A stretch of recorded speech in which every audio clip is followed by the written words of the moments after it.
Yo, what is up guys? Welcome back to another Reverse 1999 episode. In today's episode, we are going to do Igor's character story. So, that'll be awesome. I wonder what it'll be about. I'm assuming it'll be about his past. Oh, I've somehow clicked into this thing. But yeah, no, we are doing this. Let's see, into the maelstrom. Soldiers, soldiers. The commander's orders, face the golden steppe. Don't look back at the flowers behind us. Okay. That's pretty cryptic. I don't know what that means. Are we gonna be back at the steppe here? Back around the Dawn River region or no? I guess we'll find out. I also wonder if we get to see like Ivan or maybe Moldir Lopera, Ptolemy maybe in this story. I guess I'll find out. Let's see how many parts are there. There's 8. Okay. Let's do it. Stage 1, furrowed by hooves. Let's see. What timeline is this? What era? Oh, we're starting off with interesting visuals. Someone's breathing heavily. Hello. Who are you? Не оглядывайся. Igor. Is this Igor? Or is he talking to someone else? Беги вперед. Не смотри назад. Soldier, you're to hold position here, and if you see any of our own turn to run, kill them. Take this rifle and shoot. Don't think. Just shoot, like hunting a hare. Oh damn. It's like shooting the deserters. Так точно, сэр. Okay, so this is Igor then. Damn. Young Igor.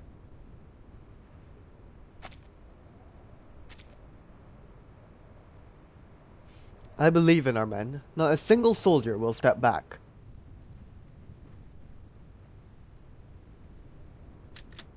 Ни один солдат не отступит. His hands were always steady. It didn't matter if his sights were on a hare, a wild goose, the enemy, or his own comrades. But the snow comes down in thick blankets. The icy flakes melt over his hands. He stifles a shiver. Wait, I just clocked that the lines were voiced. Do not worry, Igor. They won't turn back. We're building up for them to turn back, I can't lie. Oh, that place got bombed. No one turned back.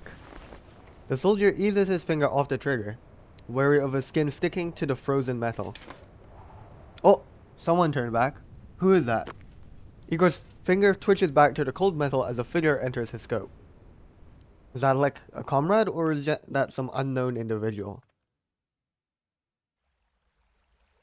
Cause we know that Igor like made a deal with Baba Yaga, right? At least that's what the ritualist said.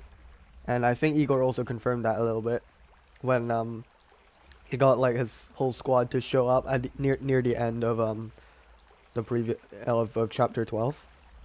Sorry. He had already seen that soldier. The soldier had cloaked himself and his horse in the forest shadow, yet the moonlight reveals the glint of a badge on his cap. Igor gives his own mount a firm pat. The roan red warhorse dips toward the water's edge. At ease, soldier. This river's got enough for 2 horses.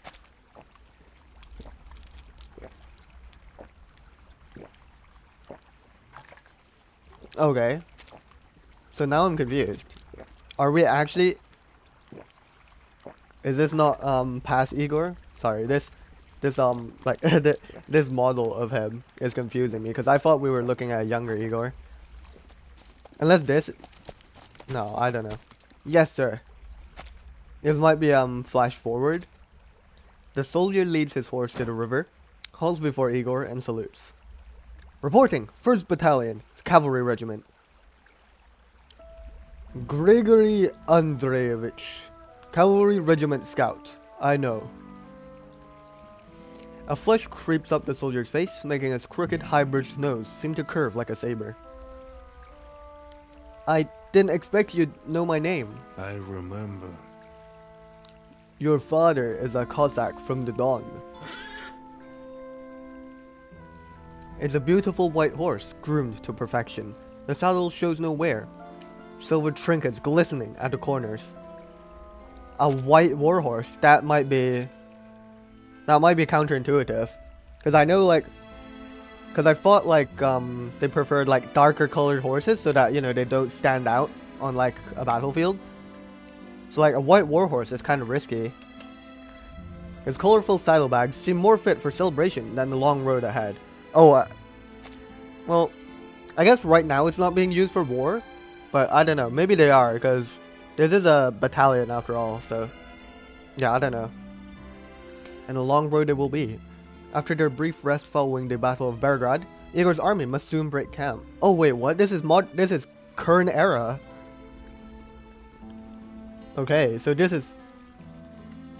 Wow, I didn't expect that. For some reason I thought this would just be like a past, like a flashback story. But no, we just we beat up Krutov at the Battle of Belgrade. Well, on the eve of departure, a soldier is leading his horse out. It goes against protocol.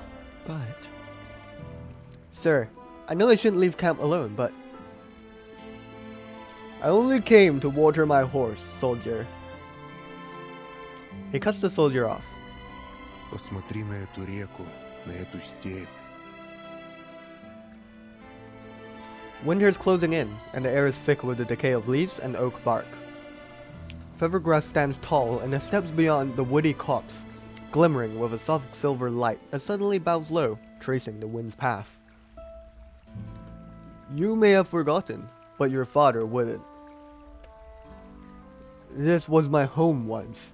I intend to see it for myself again before we leave. Steady and patient, the river flows like deep green jade toward the distant Azov Sea. A young Cossack like you probably wouldn't remember fishing here. I remember, sir. The soldier speaks up. His tone is wistful, almost childlike, as if he's speaking to a brother, not his commanding officer.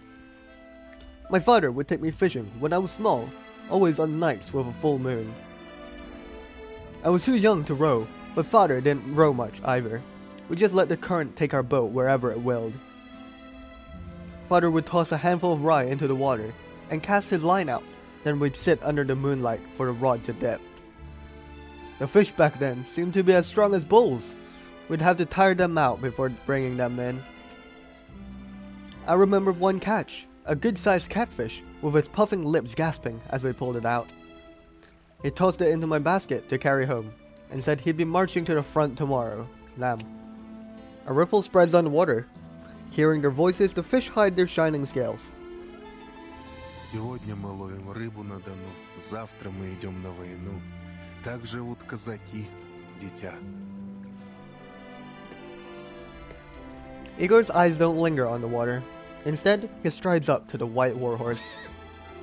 The horse lets out a spirited whinny, making a playful trot toward Igor's own horse, then turns back.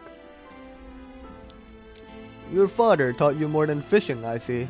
This is a fine steed. I groom him daily and feed him oats and soy meal that I grind myself. He hates rye. A true steed. Bred for the charge, not for hauling guns. Igor takes the bridle. The white horse shakes his head and nudges his arm. Hey, goodbye. Igor meets the horse's black, glassy eyes. He hasn't seen war yet. Do you think he can handle the battlefield? Sir, how can you tell he hasn't fought? There's a look in his eyes. Horses and men are alike in that way. He reminds me of the stories of Perun. Where was Perun? Perun? Igor whistles. That's a crazy whistle. The tall red horse tosses its mane and comes to him. Perun, the thunder god. A comrade named him that because he runs like thunder. But even Perun once feared the sound of gunfire. Did he? Not so much anymore, eh, boy? Gregory gazes up at the tall warhorse with clear admiration. I've seen them often in the stables. You always keep him close. He pats Perun's neck. The horse doesn't shy away. How old is he? Nearing 20. Almost time to retire. 20 is really old, no? That's crazy. But he's splendid. When did he first see war? That was 15 years ago. Damn. 15 years ago, before Igor became Admiral Igor. Before the storm. Damn. Will we flash back to that, like young Igor? Yeah. Wait, is this it? We're on the field in the steppe. The horses have finished drinking. The Big Dipper hangs just above the horizon. Igor mounts. He looks over the ready white horse and the soldier holding its reins. Нам по пути. Gregory pulls his cap lower. The brim shadows his eyes. Yes. Perhaps we are, sir.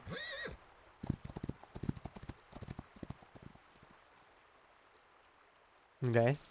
To be continued. Alright, sure. Interesting. We did catch a, quite a glimpse of, past Igor. I wonder who that person he saw was, though. Like when he was, asked to stand guard to watch for, deserters. And shoot them if necessary. Alright, let's press on. Righteous sacrifices. There's about a lot to sacrifice from Igor. I can't lie. Command post in Almuntar? 1995, Almuntar. Xeno's 9th Division. Officers sit in a ring in the yard of the temporary command post. Okay, I'm assuming this has to be, pre-storm, because I don't think any other storm would align with 1995.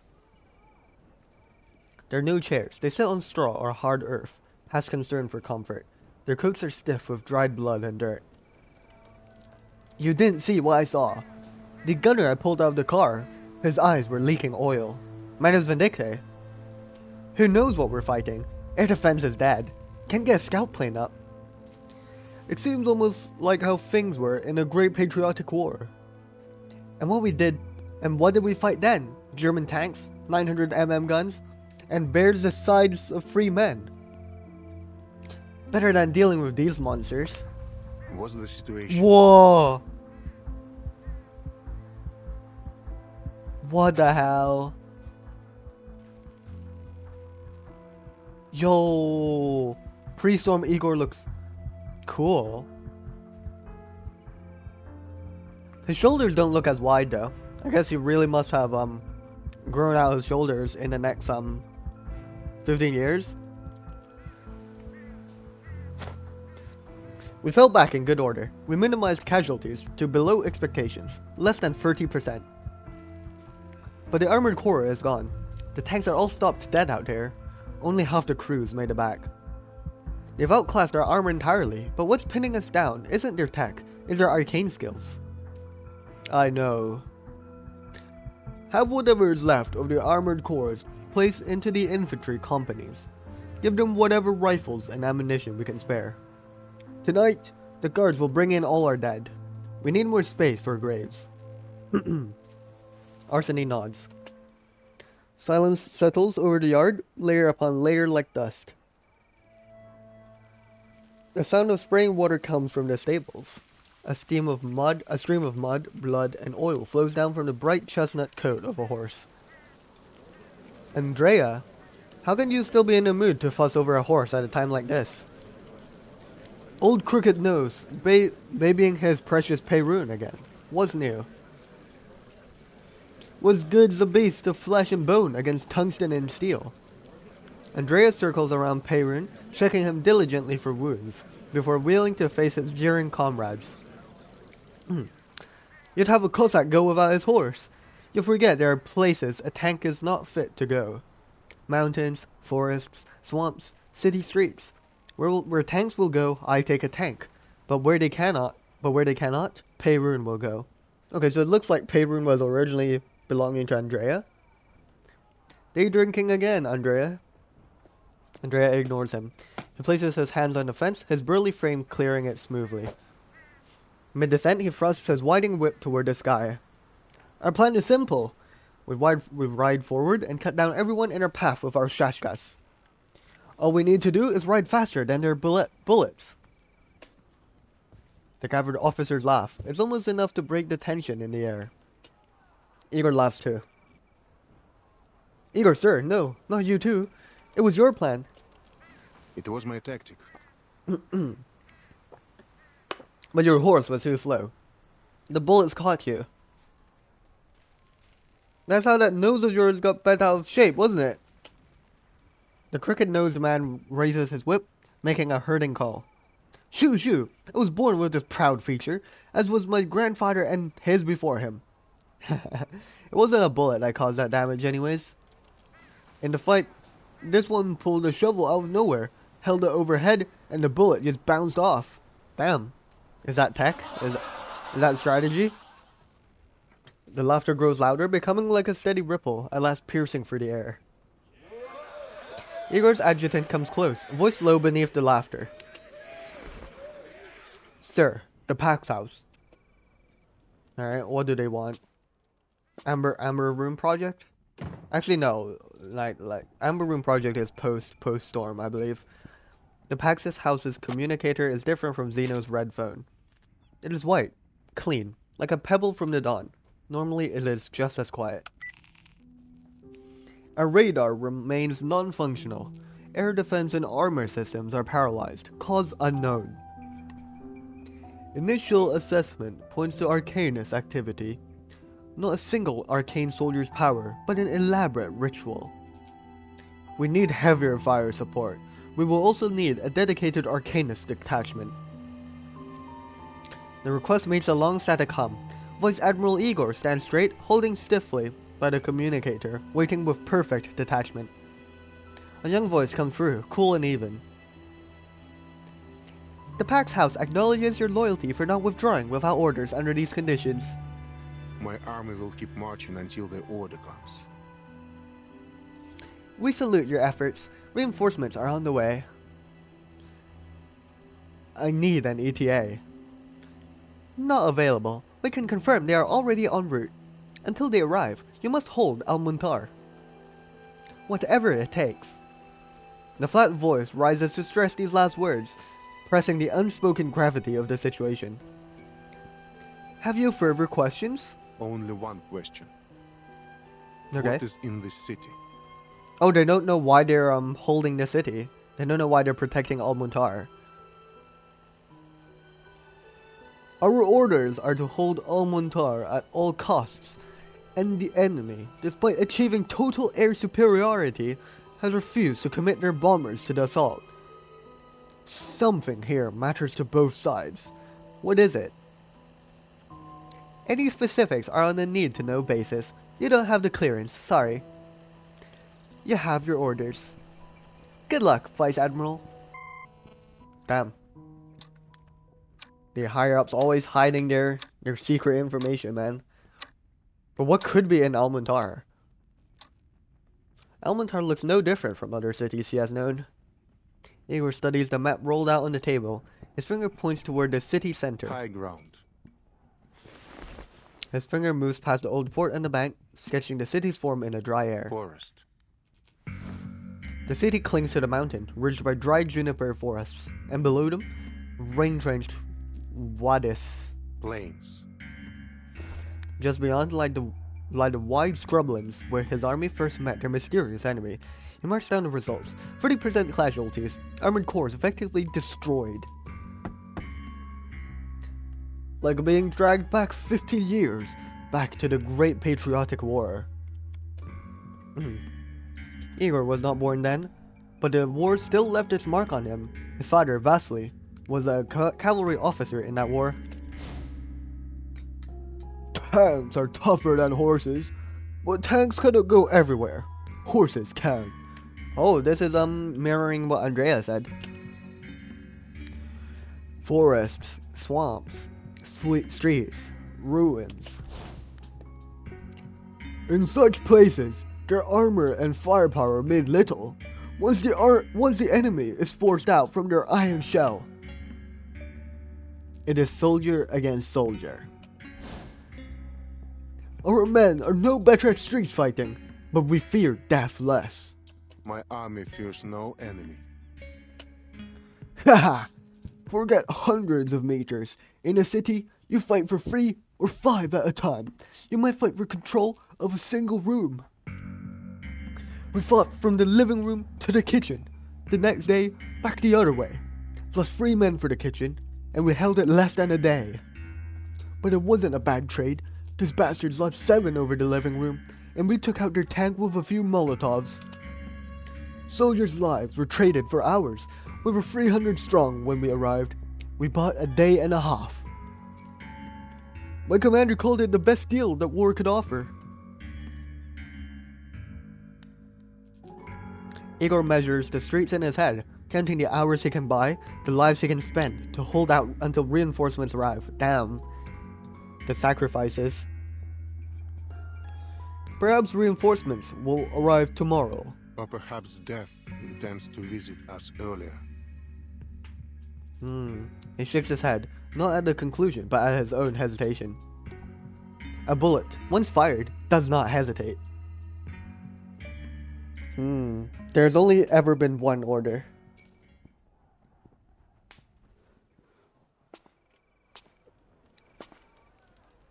Igor returns to the yard, where Andrea has Perrin saddled and ready. His new leather saddle is riddled with silver trinkets fastened to the corners. A beautiful thing that seems out of place in a war zone. Andrea isn't alone. Each of his officers leads out their own warhorse. Although long absent from the charge, the horses are well maintained, their coats sleek and their legs strong. Horse. The excited whinnies of the horses fill the yard, but the riders atop them are silent, as they took to Igor with matching grim faces. A wordless acknowledgement passes from officers to commander and back again. Their orders have not changed. Hold this place until reinforcement comes.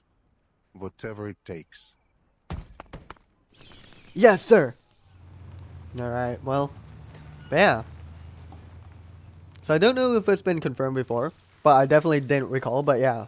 Madness has been active for quite a while before 1999. Like at least 4 years. Oh, what is this?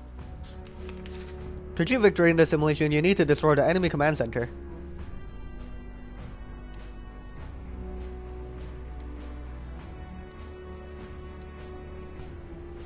Okay, strategize. Increases your command center's attack. Fortify increases max HP.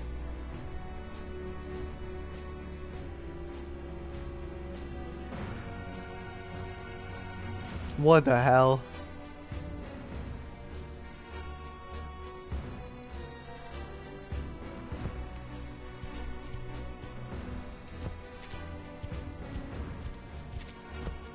Wait, am I supposed to be clicking these things? It's not working.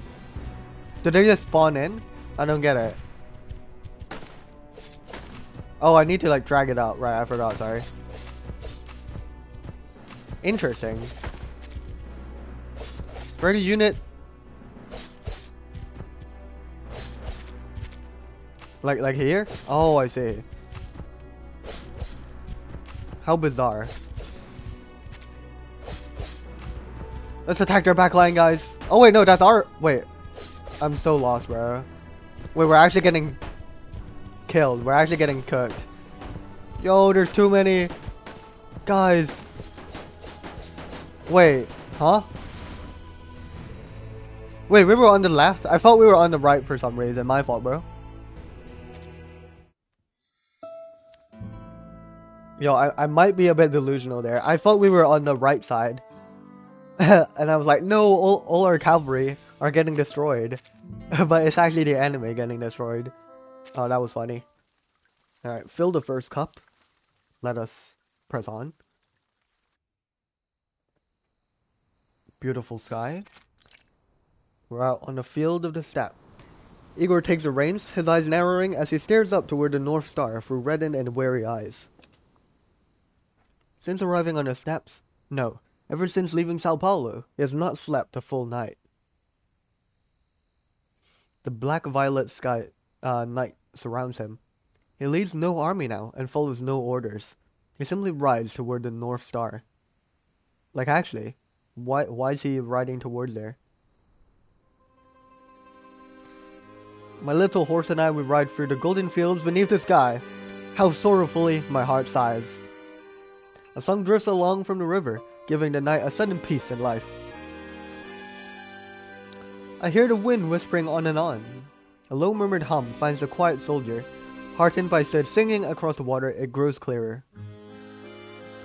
I hear the river singing me a song, as if trying to say, his face may be overcast, but his singing is as bright as clear as a moon. The river is trying to say, the boy will never come back home from far away. Who taught you that song? Here is the case. My grandfather taught my father, sir, and my father taught me. But Though he only managed to teach me this one song. You're a man of many talents, Gregory. thank you. Thank you, sir. I never would have expected that you sing as well. For real, I was surprised that he was joining in. That was awesome. The soldier's surprise is played. His face softens, just like his voice did. There is no Cossack who cannot sing. Damn. In the old days, after a hard-won victory, we would sing that very song. Who knows how old it truly is? The Black Sea's waves rise high, warships light up the night. Douse the lamps, sink the boats, Cossack honor will never die. The rhythmic tunes taps a rhythm against the air. That song reminds me of the Prysiadka dance. Do you know the steps? Put a gun to my head, sir, and I still wouldn't know my left foot from my right, at least when it comes to dancing. Then it's not just your father's nose that scares off the ladies, is it? Yo. Igor laughs, catching the poor soldier off guard, but soon after the laughter is returned, only ended by a sudden chill in the night air, cold as the night before a battle. A true Cossack doesn't hold back his thoughts. Listen to his song, and you know his heart. If the next day fights looks grim, we'll drink ourselves to a stupor and sing that song. The Admiral breathes the crisp air deep into his chest. Cold wind blows beyond the hill, so sharp it silenced the birds' trill. Trees shiver in the winter's chill. For the winter night snow falls low, where lies a thick shroud made of snow. A Cossack's bones lies deep below. Damn. Quite a grim song, man.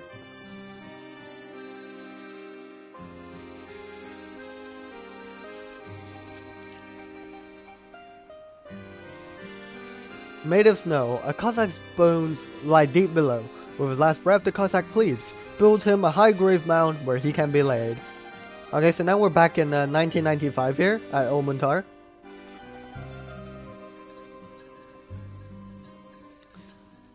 Like the soil of the homeland he used to know, where bright red hydrangeas shall grow. Care to make a wager, Arseny? There's no roulette wheel here to bet on, except the cylinder of your handgun. Bah! I gave out on revolvers ages ago. It won't be picking a number between 1 and 6. Here, before a fight, I always flip a coin. Alright. Oh wow, that's a really worn coin. Arseny takes the coin, his back showing a woman bearing a sword with arms wide, and its front showing its value. A 1 ruble commemorative coin, proudly stamped with an image of the Great Patriotic War's most famous monument. The old flags are gone, yet here we are, fighting over new ones. Arseny holds the coin up to the dark sky and blows on it. You'll let the ruble decide your fate. Go home, old man. You're better off farming than fighting. I've long wished to trade in this gun for a scythe. Arseny smiles, tosses the coin high, catches it, and covers it on the back of his hand. Let me see. Heads, you lucky dog. The coin says you keep your head tomorrow. And you? Heads or tails? I always got heads before. This fearsome nose of mine wards off bad luck. Wait, so is Andrea the father of, Gregory? I don't know, cause Cause there's this thing about people's nose, right? And Igor was mentioning about the nose as well. Yeah, so it took a while, but I think Andrea might be Gregory's father here. And like poor Igor, always tails. Well, I mean, he's still alive. Death follows me the way fleas follow you. but at a distance. They rarely drink before battle now. Tonight is an exception. They know what they face tomorrow. The Vice Admiral's cup is filled and emptied again and again. He drinks with every man more than once. But his mind stays clear, his sight as keen as an eagle's. Every man here, still here, has a stiff neck and a fixed skull. Thankfully, Death's scythe is dull. It will break before it cuts through even one of you. Damn. Igor's gaze, hot from the fire, passes over each officer. Victory will be ours. Hold your ground. Obey your orders. I give you my word. Victory will be ours. Yep, but at the cost of how many people, though? As always. Comrades, to victory!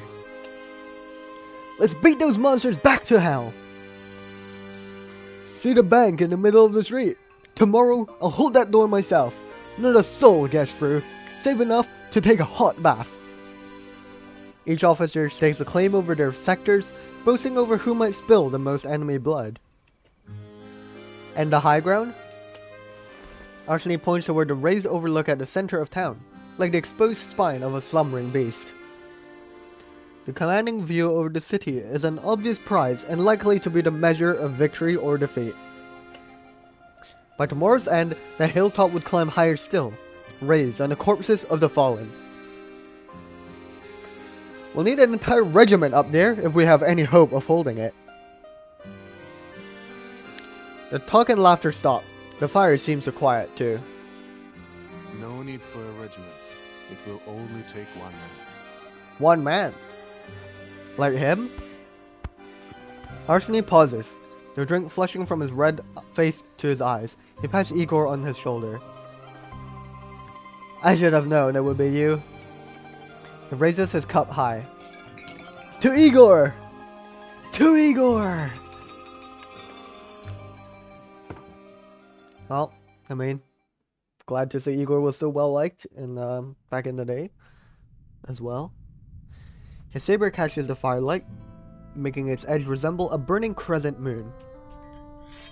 Igor wipes his shashka from the eagle-headed brass hilt to the elegant, fierce sweep of the blade. Golden liquor splashes onto the steel. Hey, to Igor! Igor takes the cup from Andrea's hand. The singing is done, and the cups are empty. Around them, men begin to snore. You hold your drink better than you used to. Old Andrea gets drunk only when he wants. But I say better to ride into the battle fuzzy than clear. Better to forget the danger, forget that I am only flesh and blood, not a blade. Yet tomorrow I wish to have a clear mind. The clearer the better. Why? You should know why. You never get drunk before a fight. A commander needs to think and see clearly. Yes. See how the men mount up, how they form their line, and how they cut the enemy down like beets. See how they march and ride toward their deaths. This is war. Andrea matches Igor's eyes for a second, locked in certain shared knowledge. But this is no ordinary war. Our enemies are different. We have more to worry about than tanks and machine guns. Arcane weapons we could never have imagined. You saw them in action. It was worse than a bomb. Men turned to vapor, not even a body left to bury. From the day we chose this path, we knew the stakes. Men die in war. In the end, we must accept our own deaths too. And what are we dying for? What if all of this is for nothing? Look at this city. A soldier may live only a day here, an officer free. Why do we ask these boys to die for it? We're only here for one reason. Because we believe in you, Igor. Wow. Even among the officers, they cannot help but believe. They think you can take the very scythe from death's hands. That you will pluck victory from the maw of hell itself. I will. And I will win every time. Damn. I will. Whether the enemy be the devil or death itself, I will. Damn. It's really cool. I will be the last defense for every one of you. I have no doubt, Commander. I've never doubted you. Not since the first day we bled together. But in all this fighting, all this blood, we are only the blade, not a hand that wields it. The hand hides behind a communicator. They count the losses of war as numbers on a graph, not the faces of dying boys. Damn, that is true. They are more than names waiting to be carved into the Hall of Merit. What do we fight for? Whose orders do we even follow? We swore an oath. Obedient, loyal, unwavering. Andrea faces Igor eye to eye. The laughter is gone from his face. Every wrinkle of age holds taut like a stretched rubber band. Every line is tight, ready to break. I won't be the only one asking these questions tonight. No man rides into the jaws of death without reason. No man. The old soldier says the word softly, like a silver thread the wind might blow away. But Igor hears it as loud as thunder. He looks down, his eyes fixed on his cup. Ты слишком много выпил. When morning comes, you will forget these words. So will I. Andrea looks at him a moment, then his strength leaves him. Shoulders sink like earth worn down by shells. I am drunk. Andrea picks up his empty cup and steps back into the dark beyond the fire. Андрей! We'll bury your troops at the rear. They'll shoot anyone who runs. You know this. If you run, a bullet goes right between your eyes. I won't bend protocol for you. Andrea nods, smiling as he points his finger to his temple like a gun. Bang! Damn.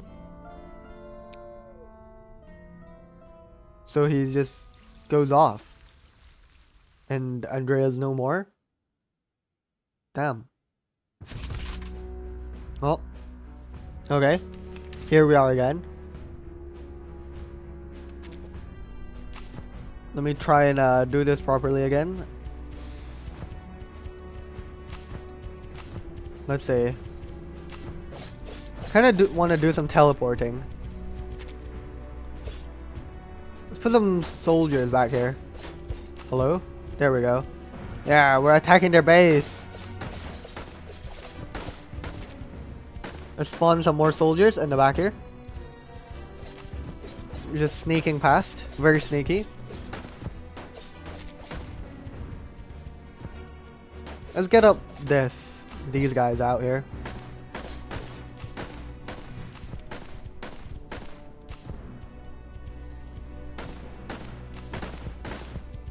Come on.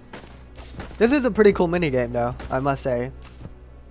Very warlike, I guess.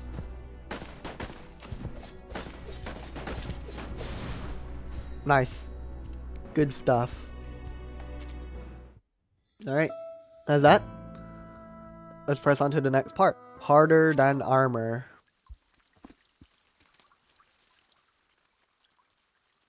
Alright.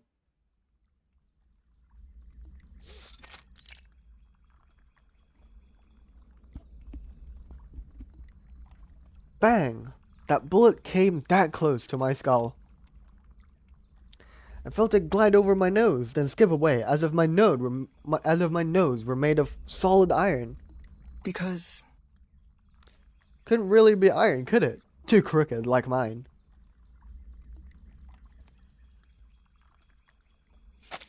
Oh wait, so is this farmer Andrea or no? Or am I just making things up? Wait, so maybe now I don't know if Gregory is the child of Andrea. Wait till you have a taste of real battle, lad. You'll see. Doesn't matter how straight you shoot. If God has written your name on a bullet, it will find you. Life and death are in his hands. The two horses eat grass in the yard. True to Cossack hospitality, the farmer has offered all that he can to his guests. Nah, I think Andrea is dead, bro. He got shot after leaving. Have some water, sir. Спасибо. Spasiba indeed. You serve then, old man. Oh, unless this is Andrea? You know us, Cossacks. We mount our horses to fight and dismount to cut our wheat. What a beautiful horse! But you must be an officer to own a horse so fine. I only have just the one now. A burly grey thing, lame now. I broke his leg myself, so he wouldn't be taken by the Tsar and sent to die on the front. Damn, that's so violent. Wait a second. I just realized that this is literally a different era. There's no way this could be Andrea. My fault. Ignore what I said. Piano, this is terrible. Why'd you break the leg of the poor horse, man? Isn't it like really bad for the horses to have a broken leg? Because if they can't stand upright, like they like lose blood circulation or something. He was a fine horse too. At least he still has your yard. Thank you. Thank you for the kindness and your fodder, sir. Don't thank me. Give thanks to our Lord. It was his mercy that spared you and brought you past my house tonight. Take this icon, young man. Sew it inside your collar. The farmer lays his calloused, dry hand on Gregory's head. The soldier bows it lightly. Let this golden shield guard you. Your face shall be your armor, your flesh like iron. Even bullets will not dare to scratch you. Okay? I'd rather they never find me in the first place. Wise words, Gregory. Do you believe in God? On the white horse a length behind, the soldier is tying the icon next to the cross at his chest, sorry. He pauses a moment, then smiles bashfully. I don't know, sir. My grandmother gave me the cross. She sewed these icons inside the collars for my father and me. Perhaps they hold some power. Is there one sewn into your uniform? There is. My grandmother was a faithful woman. There were icons in my pockets, in my shirts, my father's and mine. She believed it was those stitches that brought my father home from Stalingrad, and that I survived every time my rifle pinched dry.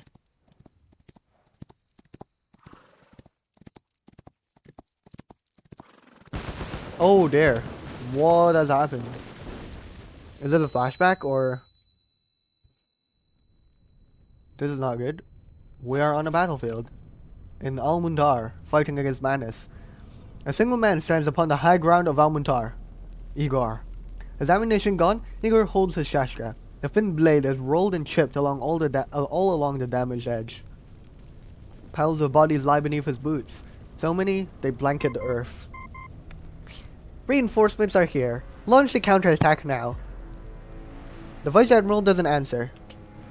He looks up into the sky. A dark shadow wheels above, not a plane, but a vulture. It's waiting for the king of the hill to fall. I see no reinforcements, only dead men, mine and theirs.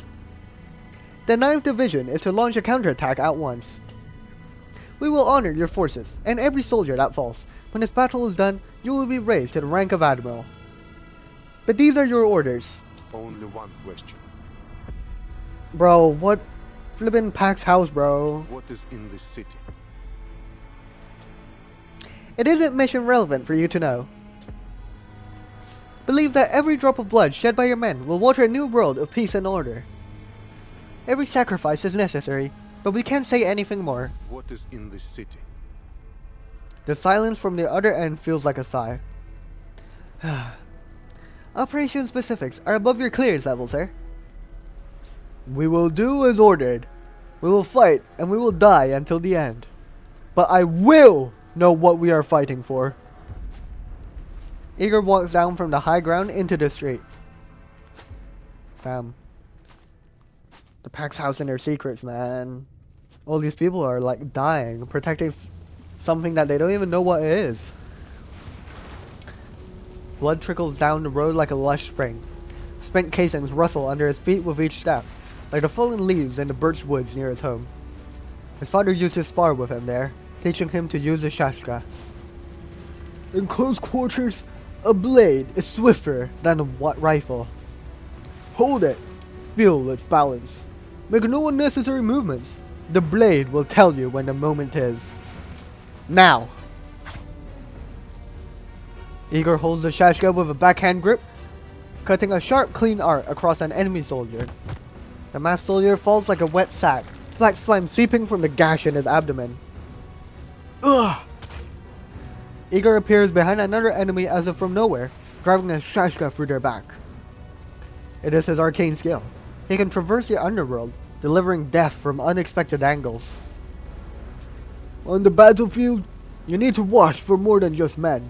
Listen for the whir of shells. A long sound means it's still far off.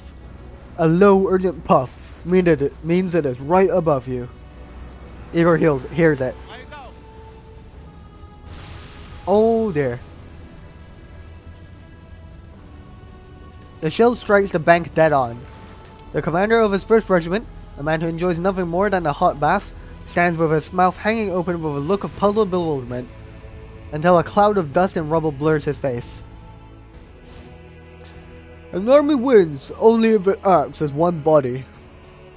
Every cell must work together, without question or hesitation. That is how the whole survives. At Stalingrad, I traded 300 men for 300 meters of ground.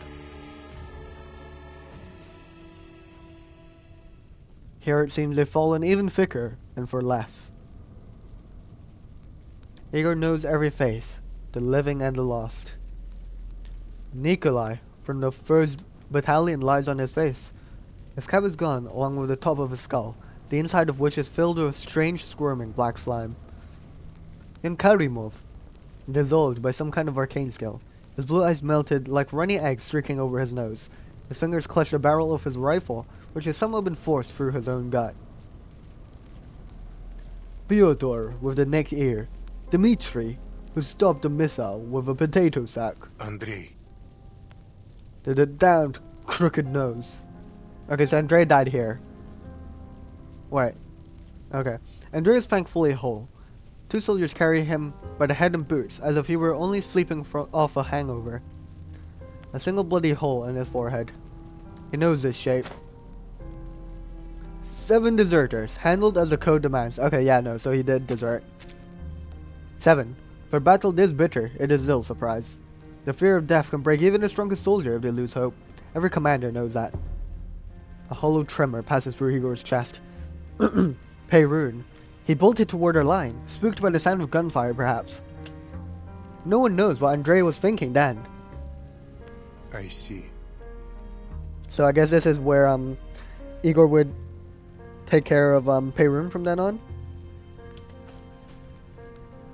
He pats Arseny on his shoulder and continues toward the front. Yes, this has happened before. It will happen again. It is protocol. Necessary. Now. Always. A river of red runs at his feet. A hail of bullets falls from above. And yet, through it all, he hears that song again, softly rising from hoarse throats. With his last breath, the Cossack pleads, build him a high grave mound where he will be laid. Like the soul of the homeland he used to know, where bright red hydrangeas shall grow. I don't even know what hydrangeas are.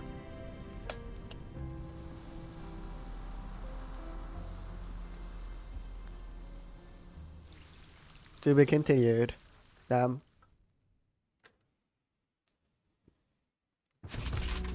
It's just devastating. All these all these people having to fight for having to fight for an unknown goal. Like they were just following orders that the Pax House just sent to them.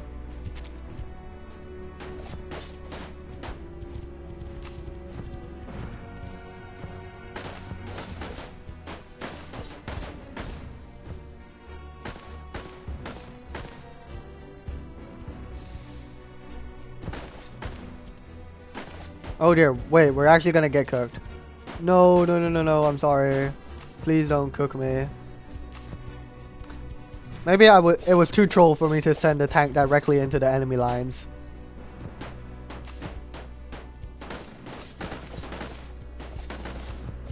Okay, no, we're holding out. That's good.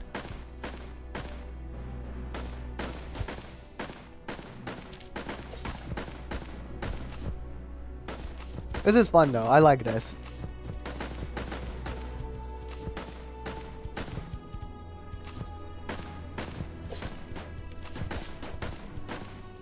Let's get a tank down. Oh, we can get multiple tanks down actually.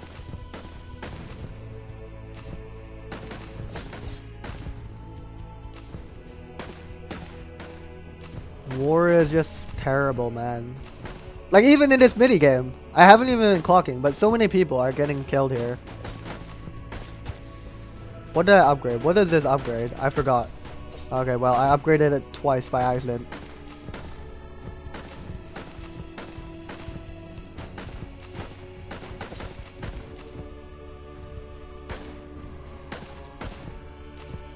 Okay, well it looks like we're gonna absolutely cook the enemy here.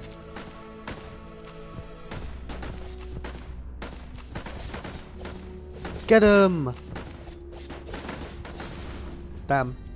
Alright. But yeah. Well, rest in peace to all the soldiers who fell at Ulmuntar.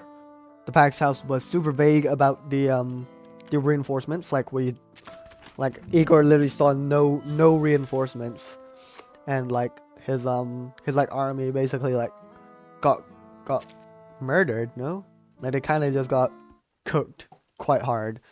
Sure, they like survived, but was it worth it? It all depends on what they were protecting, and the Pax House didn't even tell them what they were protecting.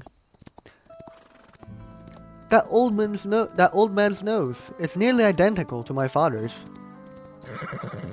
The white horse prances forward a few steps, matching Perun's pace. The soldier's voice reaches Igor, clear and sharp. Went off to serve and never came home. All we got was a medal and a letter saying that he fell in battle. He was never a man for proper prayers.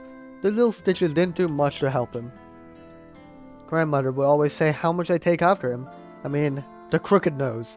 She prays every day I don't inherit his bad luck. Perun throws his head up and snores. Steady now, boy. Igor bends forward, giving the red horse's neck a pat. Your father was a good soldier. I know it, sir. That's why I signed up. Okay, so it seems like Gregory didn't know that Andrea was a deserter.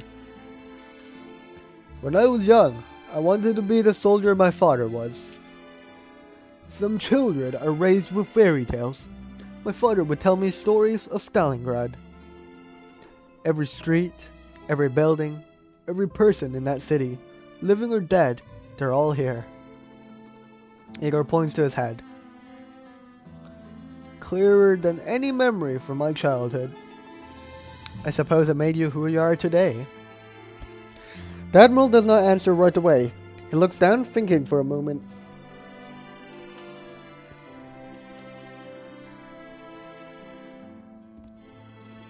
He taught me to ride, to shoot bottles from the air, to strike an enemy on the left as you passed. He taught me everything a soldier should know. Igor tightens the reins, leaning back a little. Perun feels it and slows down. It is kind of weird though, no? Telling war stories to a child, but... I don't know. But the truth is, I couldn't say if he was a good soldier.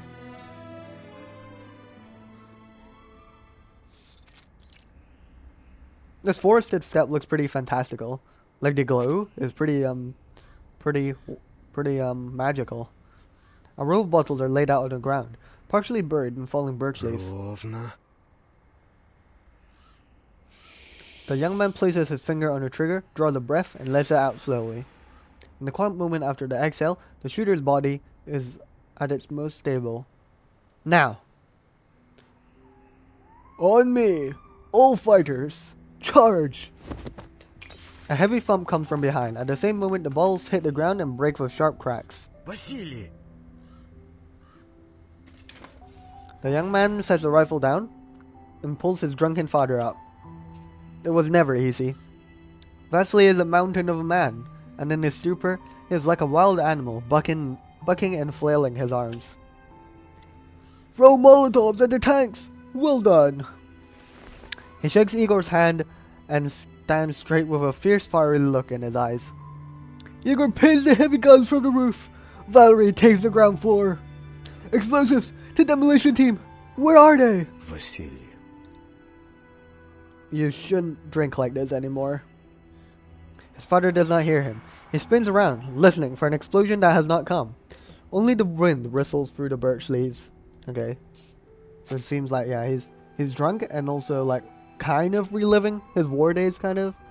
A mist clouds Vasily's dull eyes. Igor! He fell from the roof. I couldn't get to his body. And my gun! It's empty, damn it!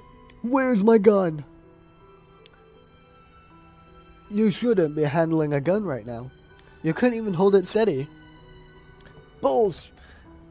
I took down 50 men with that rifle. I held the line. My gun's gone. I can't go on. Death is staring at me. It's so cold. Lord, have mercy on your humble servant. His cold, stiff fingers can't even clasp together. Vodka! Где vodka? He falls to his knees, letting his face plow into the dirt, rotting leaves, and shattered glass below him. But the vodka has long soaked away into the leaves and the cold earth beneath. Vasily! The young man yanks his father upright by the collar. Are you a soldier or not? Is this a cavalry commander before me? Have you lost all your nerve, father? Vasily shakes his head, forcing his swollen eyes open, trying to see the figure in front of him. You don't understand.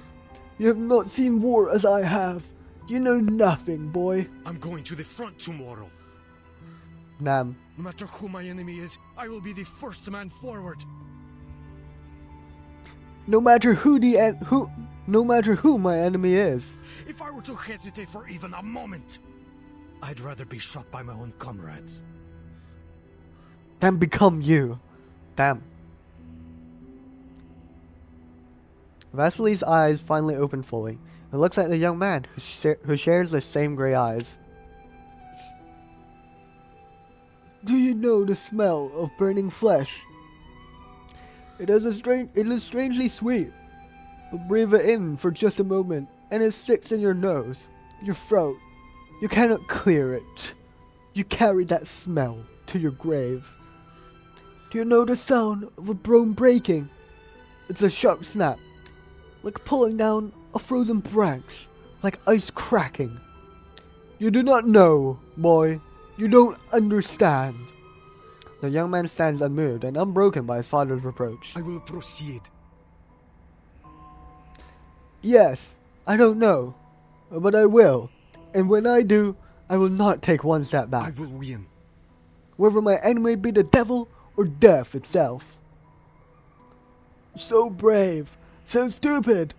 Another young man destined for death. The drunkard still doesn't seem to even recognize his own son. He steps back, squinting at the young man who stands proud and sturdy like an oak and a rifle at his hands. Then he grins. Let me teach you the secret to winning, then. You must fear death, boy. Not just your own. You must fear the death of every man.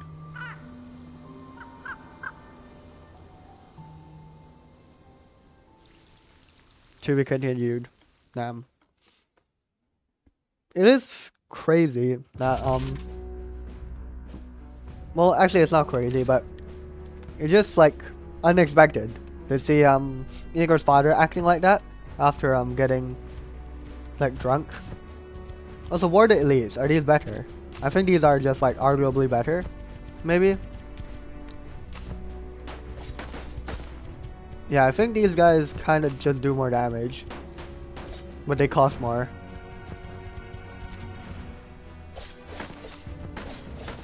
Let's just try using elites only.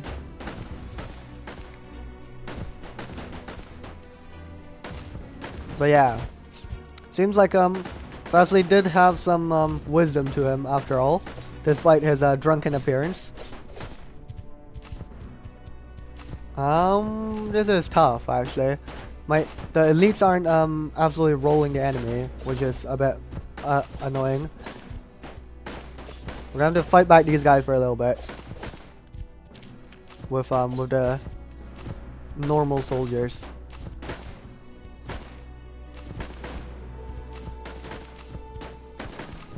Oh my god, the enemy's sending elites as well. Oh dear.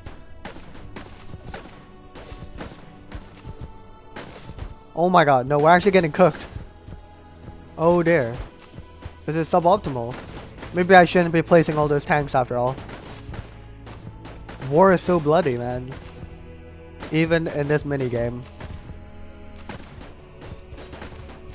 But I quite like the structure of this character story thus far.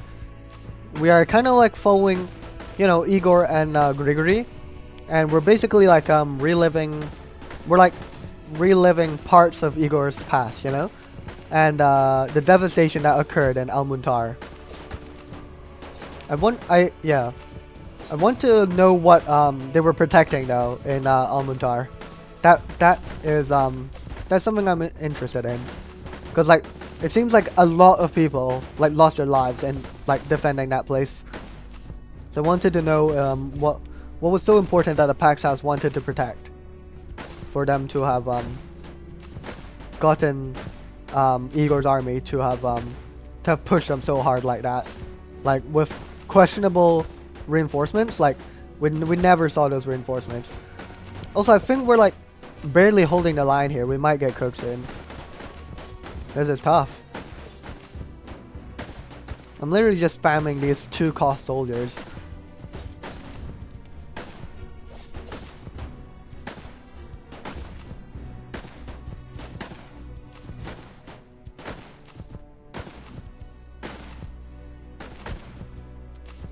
We're actually getting cooked. I might have to restart this, honestly. No. Come on. There must be something we can do. Some way we can defend these incoming troops. Nah, this is actually really difficult. What the hell? Did I just completely troll in the beginning? No, we're just losing this. There's no way. Okay, I'm gonna restart this. Yeah, let's try again. We're not gonna play around with the elites just yet.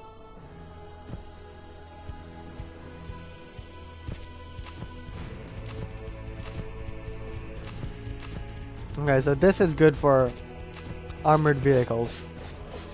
That'll be helpful later on.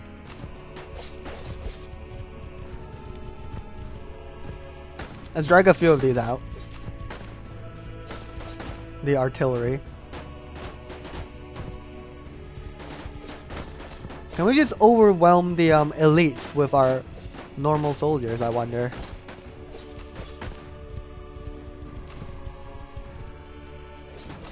They're already fighting back pretty hard.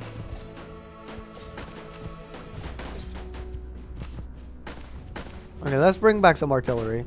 There might be some more tanks soon. Yeah, there's another tank. I feel like the teleporting troops is a bit too expensive right now. Unless, I'm gonna try it. Just send them to the back line and hit the base. Oh yeah, we can sneak in quite a lot of hits here.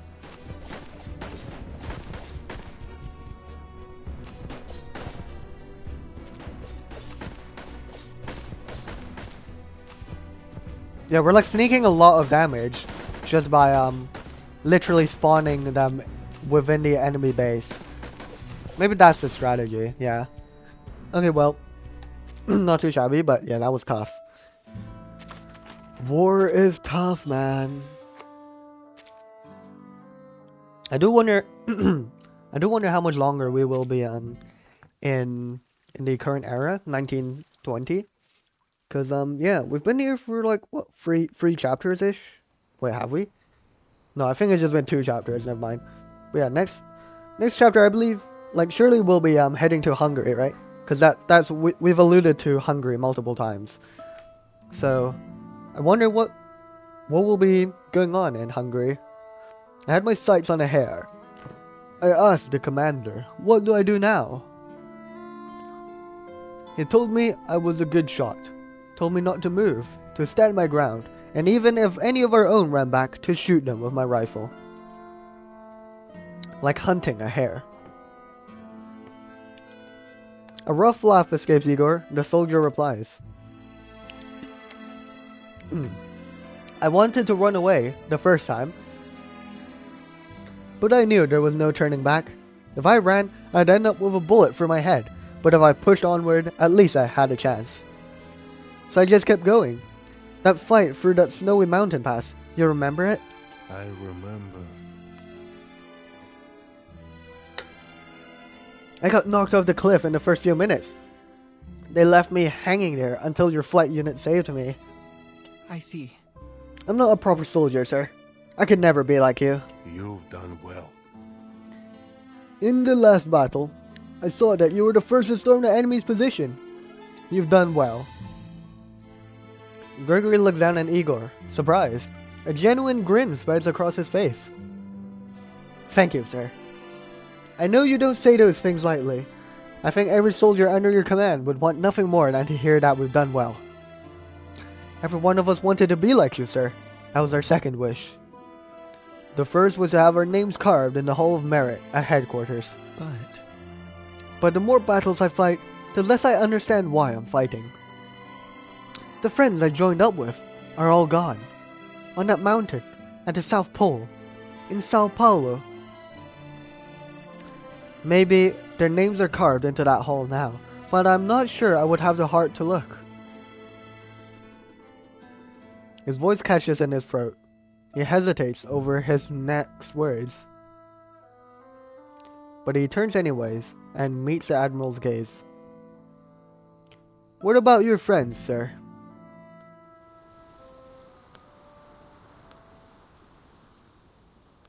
Poor Igor's friends might be gone. Nikolai, Ivanov, KIA, yeah. Dmitry, Smirnov, KIA. Andrei Petrov, KIA. Oh, he's been said to been shot while leading a cavalry charge. Is that the Battle of Almantar in 1995? Costly yet glorious battle, withstanding powerful arcane skills and large-scale rituals. Laid the foundation for 1999. Okay. Their losses were so great that Xeno headquarters was forced to expand the Hall of Merit in 1999. Damn.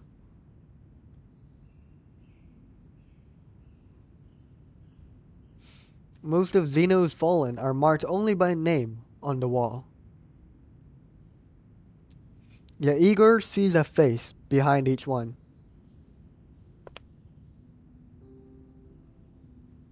Sorry to keep you waiting, Admiral.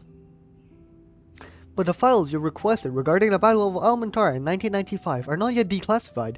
Unfortunately, they're above my clearance level. Correct.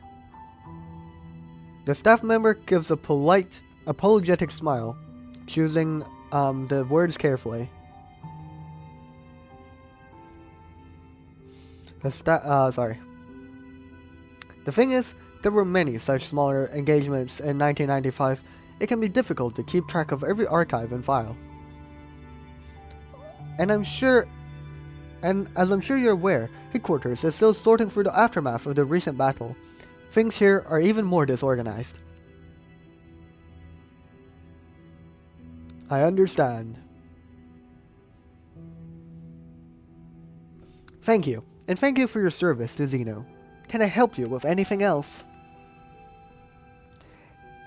In the third row, sixth column for 1995, you mixed up Nikolai and Dimitri's last names. Please, have it fixed. Those two never got along. What? The staff member puzzles over his words for a moment before settling back into the professional and well-polished smile. Apologies for the mistake, sir. I'll make certain it's corrected. Спасибо. The Admiral turns and leaves. The door closed behind him. Damn. Did they even end up changing the last names? He walks along the names in the Hall of Merit from 1995 to 1999. The losses of 1999 occupy an entire wall on their own. A girl with black hair stands before the wall. She is still small, not yet the darling lieutenant she would one day be, and has to tilt her head back to see her parents' faces, given the rare honor of a portrait. Moldir? Yeah. Moldir. Do I get to see young Moldir? Admit, father.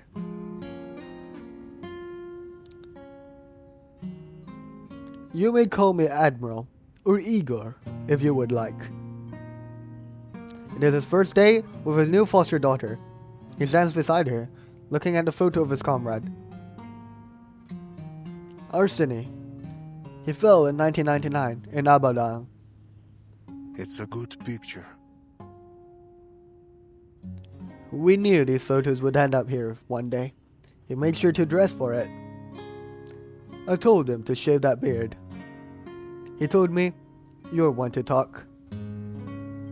Mulder turns, studying her new foster father's face, from his forehead to his jaw. Then she nods. You are his daughter indeed. I never imagined there would be so many names. There were fewer when we started. I came here on my first day with Zeno. That day, I decided I would not rest until my name was carved alongside the others. Did that make you proud? Igor pauses. Yes. At the time, we believed we were fighting to bring peace and order to the world. We thought the soldiers' courage could tame this mad world, like breaking a wild horse.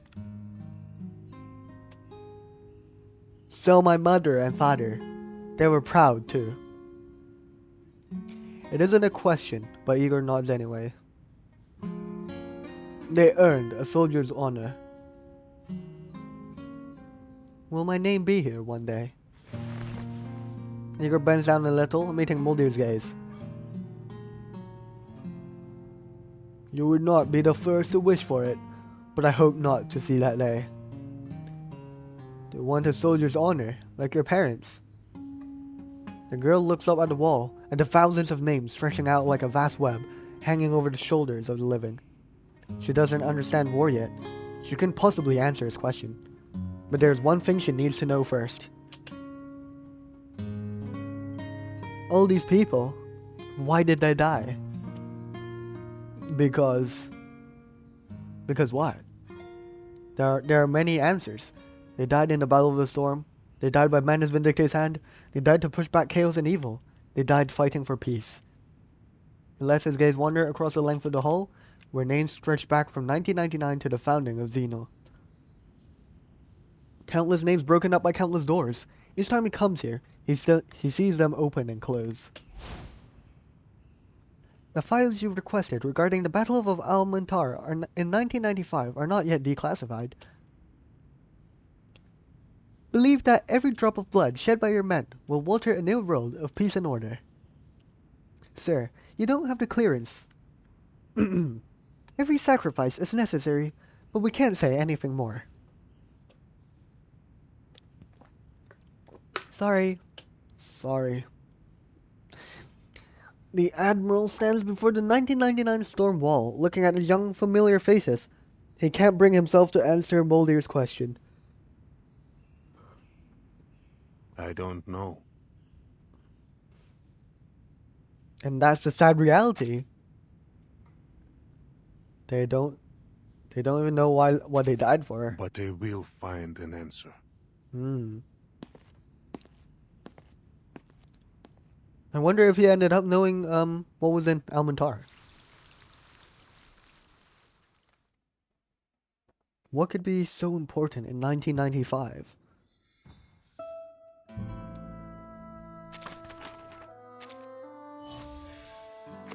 I hope we get to know about what was in Almantar in this character story. That'd be awesome. Lingering no more. But it's tough though, seeing all these people that we had such brief moments with them in the character story here, but you know, to Igor, like they've been with him for like a longer time, you know? Like 10 years maybe, 20 years, and the majority of them are gone. The Admiral and the soldier pause at the river's edge. Winter has been late to arrive, but when it came, it spread fast and fierce, turning the river's surface into brittle ice. This won't be thick enough. A few days from now, when the ice is solid, the horses can walk right over. Some ice looks as solid as concrete until a hoof goes through. My father lost a sled horse that way. The elders in my village used to say the same. The roads on the river seem wide, but not every path is safe. Верно. In times like these, we must choose our path carefully. The horses stamp softly by the river's edge. The vast steppe stretches out beyond its curve, many paths still open to the riders. Are we still going the same way, soldier? The soldier exhales, letting the cloud of his breath obscure his face, as if to hide his thoughts. Perhaps we are not, sir. A river mist hangs in the night, drifting like a silver veil over the forest. Where are you going? The White Army? The Red Army? Manus Vindictae? I'm not staying right here, sir. I know there isn't anywhere to run. You've already seen me. A soldier's doubts always show on his face. You have access to command information, so someone is always out watching you. I never wanted to run to Manus Vindictae. I don't want a mask. I don't want to become one of those monsters. I know. You fought well last time. There's a ceremony before we break camp. Tomorrow, you'll receive a promotion and a Medal of Honor. It isn't a medal I want, sir. I don't want to see my name carved onto that flat wall. Once, maybe. Not anymore. What do you want? Soldier. I suppose a faint breeze stirs, light as the brush of a nightingale's wing. I just want to go home. I want to be home. Honestly understandable, Gregory. The wind picks up, carrying the scent of dry mugwort and thyme across the steppe. What was his father's last name? Petrov, right? Gregory Petrov. At first, I thought I hadn't changed, but with every battle, I feel as though my heart freezes a little more, like ice forming over the dawn. Nothing causes a ripple in me anymore. Fear, anger, and grief. They just slide away. All I ever wanted was to be honored in that hall. I thought that's where I'd finally find my rest. But now, being here, I want something else. I don't want to be a soldier remembered on a wall. Igor watches the lilac mist part, the wind carving a path through the fog to the white birch forest beyond. This place holds all that remains of our past. But the past is the past, son. This era is ending. But not this army. I will lead you through the fire and tempest. We will exist no matter what may change in the coming era. We will be an army for all of time. Do we have a choice? Igor doesn't answer. The steppe feels utterly silent. Golden stars, unable to bear the silence, start to fall into the dawn. I don't want to die fighting for a city of strangers, sir, or fall in some cold wasteland in Antarctica. I want to die here in the soil of my motherland. Not everyone wishes to board this ark. My name isn't fit for the Hall of Merit. I will dig a small grave on a step. And the next year, red hydrangeas will bloom where I I sleep. have never accepted desertion from my ranks. I know. Gregory dismounts, stands tall, and meets Igor's gaze. His young back is straight and solid, How fast can your horse run? fast as dry lightning on a spring step. Then mount up, son. Ride as fast as you can. Gregory's face grows serious. He knows what is coming. But a shadow lifts from his face, slowly replaced by a full and beaming smile. The soldier adjusts his cap. I salute you, sir! The wind rustles the tall feather grass as Gregory swings into the saddle. Run, old friend. Outpace the bullet this time. The white horse races toward the line, where the steppe meets the night sky. At the far edge of sight, a faint mythical blue light shimmers. Igor raises his rifle. His right index finger finds the trigger. His hands are steady. The pressure even. Breathe in, breathe out. Hold. The bullet scrapes over the top of the soldier's head, knocking his military cap off. Let this golden shield guard you.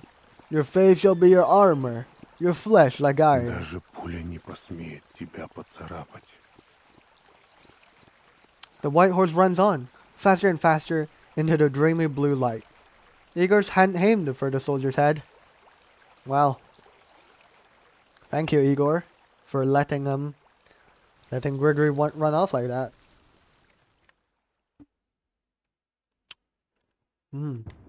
I wonder if back then, though, he would have shot. I think back in his early days, in that early like flash to young Igor.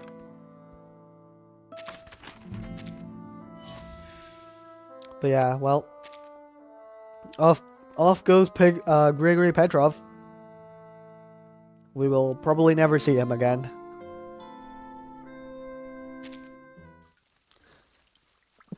Let's press on.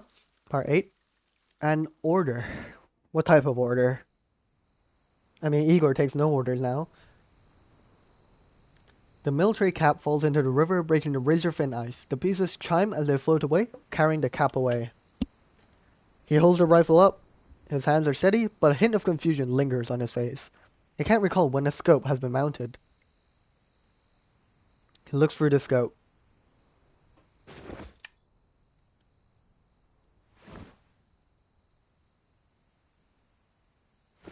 Why is there like a fiery battlefield? What?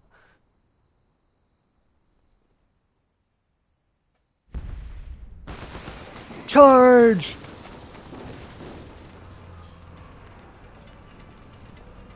Wait, so who put a scope on his rifle? Cavalry, hold the line! Take the flank! Black fire burns at the foot of Almantar. Arcane bullets scream ominously toward the man. The attackers charge in waves, breaking against shell craters, tangling in wire, and splashing into red drops. One wave falls, another rises, relentless as a rushing river against the last ice of spring. Andrea! What are you doing? Come on, forward! You'll be shot! A single drop stands still on the hilltop, neither advancing nor retreating. Perrin paces nervously amid the sounds of gunfire. His rider seems unaware. The loose reins drift in the blood-red waves. Igor feels his finger on the trigger. A sharp, almost painful kiss of cold steel. Не оглядывайся. A shell bursts nearby. The horse rears up in a fright. Andrea's throat moves. He lifts his head as if trying to locate where the fire came from.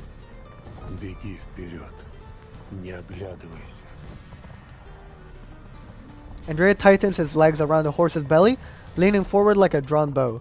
No one knows what he is thinking right now. But Perrin seems to hear something.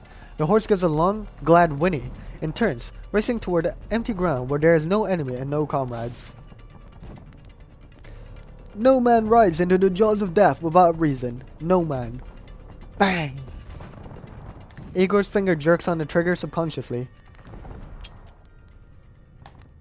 The rifle is empty. He has already fired his last shot. All he holds now is a shashka. The blade is rolled and chipped all along the damaged edge. In close quarters, a blade is swifter than a rifle. Wait, what? You were correct, father. Wait.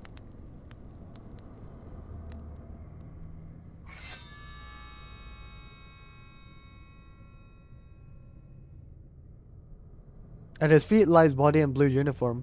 Beneath them, bodies in yellow. Foe and friend lie together, layer upon layer, a hill of the fallen.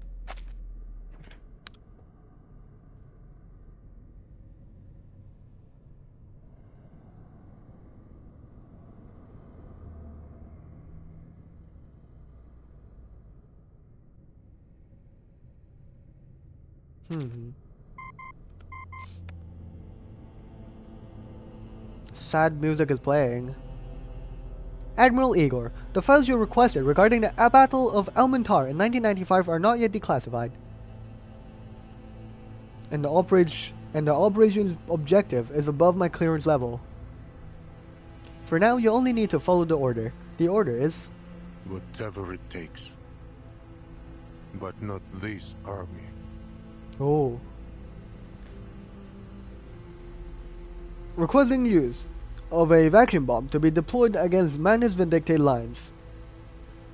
The Pax House has determined that this weapon cannot be authorized at this moment. Then when will the moment come? The silence that follows is long and heavy. There has only ever been one order. He sees the earth form a soft wrinkle. Soldiers' bodies are extinguished in an instant like the flame of a candle. We will honor every fallen soldier. To cross through the chaos of the unknown, we will require your men for further experimentation. As these countless soldiers enter the white stone house, they leave their faces behind, melting into pure white. They never return, only their names remain, row upon the wall in the Hall of Merit. Damn.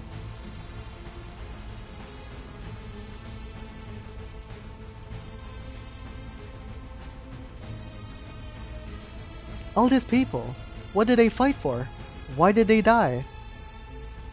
Damn, this is OG Moldier back in, this is like her outfit back in, Sao Paulo.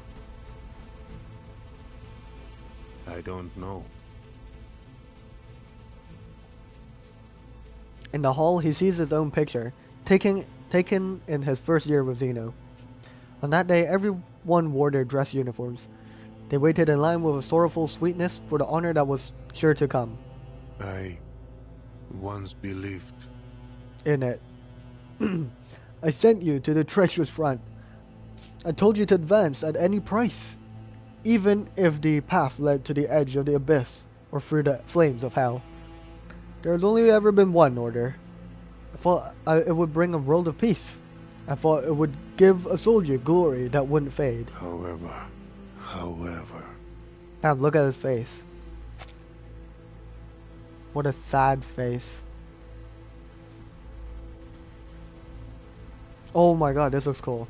Igor feels something sharp in his palm. He opens his hand. A die lies there.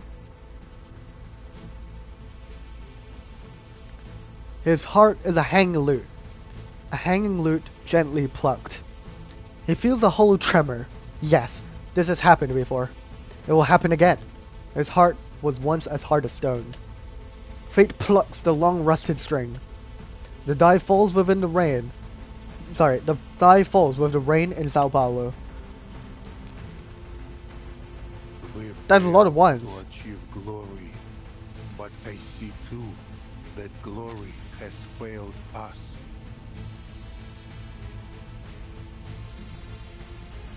How many ones is this? Wait, this one's blank. Wait, this one's just blank. What? 1, 2, 3, 4, 5, 6, 7, 8, 9, 10, 11, 12, 13, 14, 15, 16, 17, 18, 19, 20, 21, 22, 23. 4, 5, 6, 7, 8, 9, 10. Okay, there's so many dice here. There's gonna be like 80 dice on the screen right now. All in ones. Forgive me, children.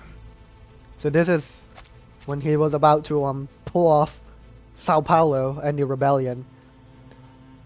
My sin is not that I stained that honor.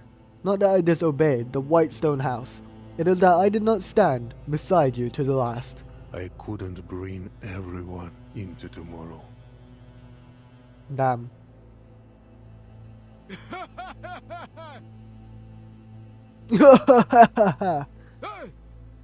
So brave, so stupid. Another young man destined for death. Damn.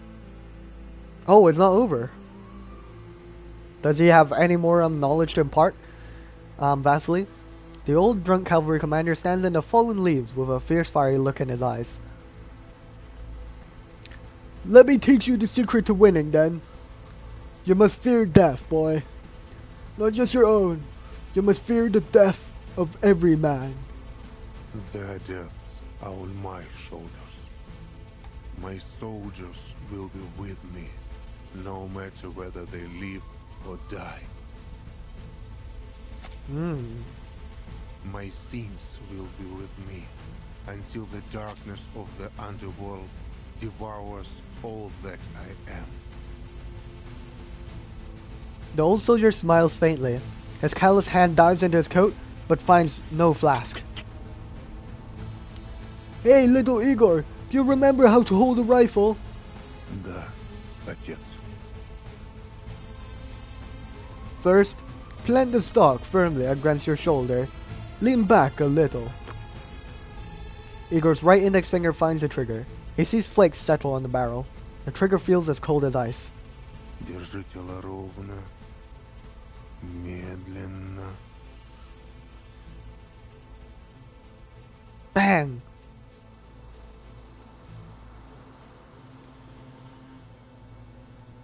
Oh, just like Ровно. in the past. Breathe in, breathe out. At your breath's end, that is the moment.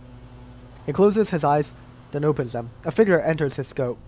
Не оглядывайся.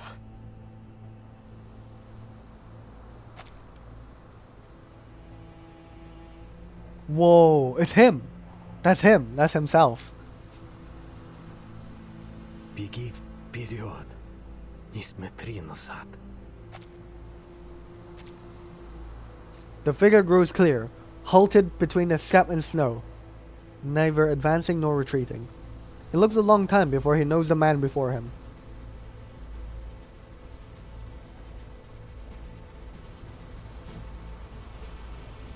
Ты должен идти только вперед, солдат.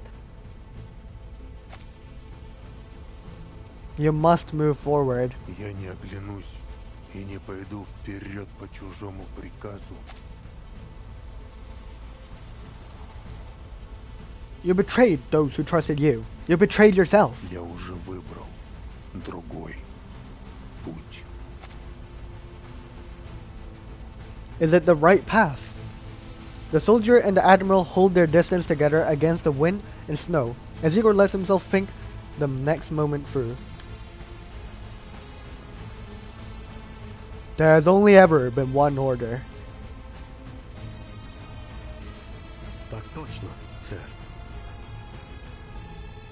Obedient, loyal, unwavering. Oh, it's kind of cool. It's switching through every portrait. His finger stays upon the trigger. Damn. The end. That's a good end. I like that. Wow. It's kind of cool to see how far Igor has come throughout the story. I mean, on his own. Sorry. In this character story, we catch glimpses of how he has grown.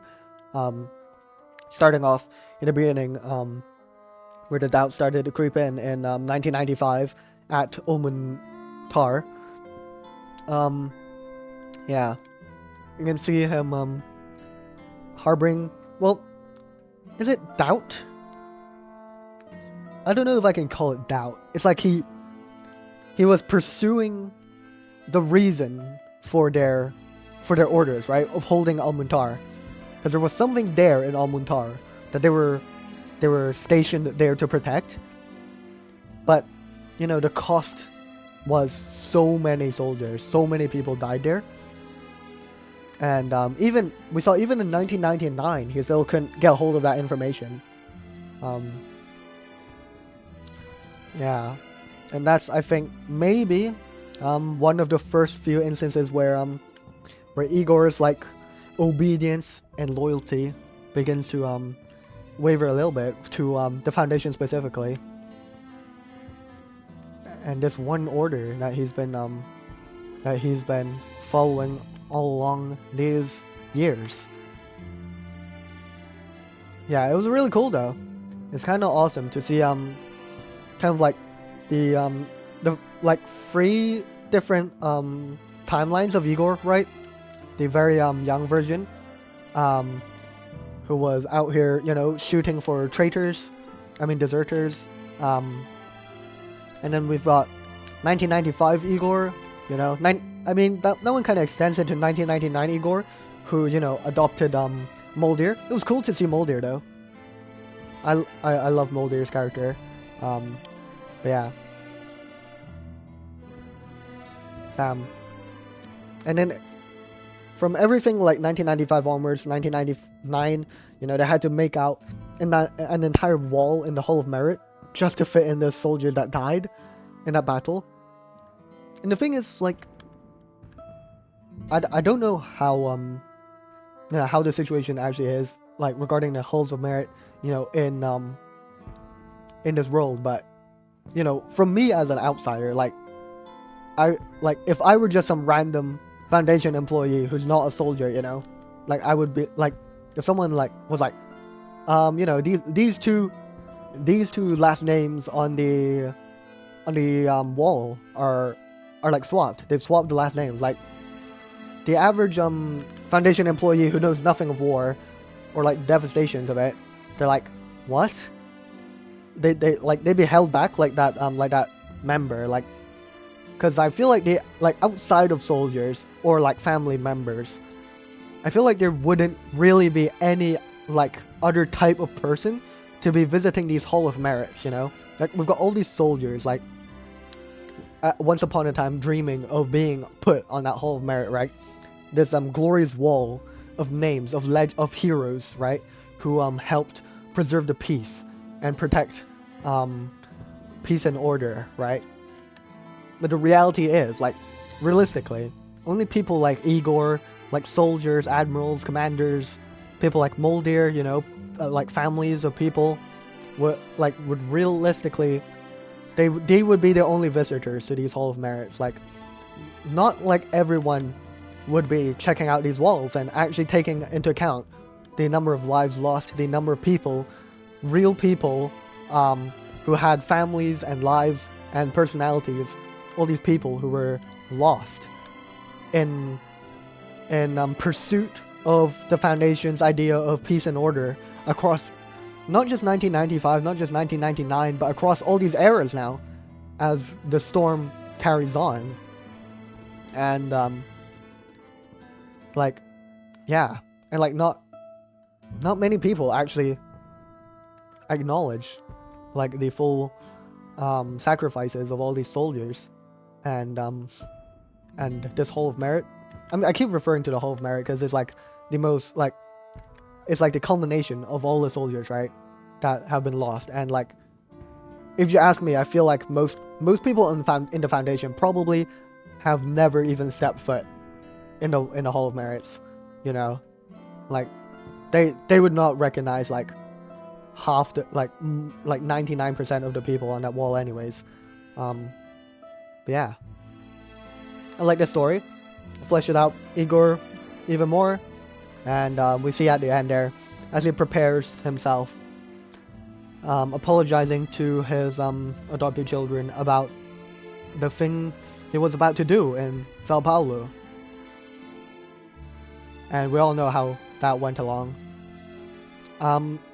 Yeah, I'm unsure if he actually ever ended up learning about what they were protecting in Almuntara. Is that the name, by the way? I think I've been mispronouncing it now, after like in this final discussion. But yeah. I'm assuming we'll see Igor again in maybe the near future. I feel like he's still got some secret information to reveal, you know? But yeah, no. Speaking into the story, anyways, he did give the team timekeeper the cube. So I wonder what we can do with the cube. It only protects like one person from the storm, right? So it's actually not that helpful. And considering, you know, timekeeper is already immune to the storm, it's not really good value for her specifically. So I wonder what we can use the cube for. Maybe there's some sort of, I don't know, secret ritual in like some legendary language, like the one for the first circle ritual that Vertin knew the language of. Maybe, I don't know. I wonder. Oh, sorry. I wonder if there's gonna be more like stuff related to like that secret language that I'm assuming currently only Vertin, Erd, and Arcana know. I mean, I don't know if Erd knows it, but it was on the suitcase that Erd gave to Vertin, right? So I would assume that Erd would speak this mysterious language as well. But yeah, I wonder, I wonder if there's gonna be more lore about that secret language as well, because we've only seen it like in play, like what, twice? Once for the storm immunity ritual, and the suitcase. Like we haven't seen any other applications of this mysterious language. But yeah, I think that'll be all from me. Yeah, good Igor story. Thank you all very much for watching, and I'll see you guys next time. Next week we can probably fit in another character story, right? We could do we could start following the orders of the patches and do the character stories like that, I would assume, for now. Yeah, I don't know. But yeah, thanks for watching. Goodbye.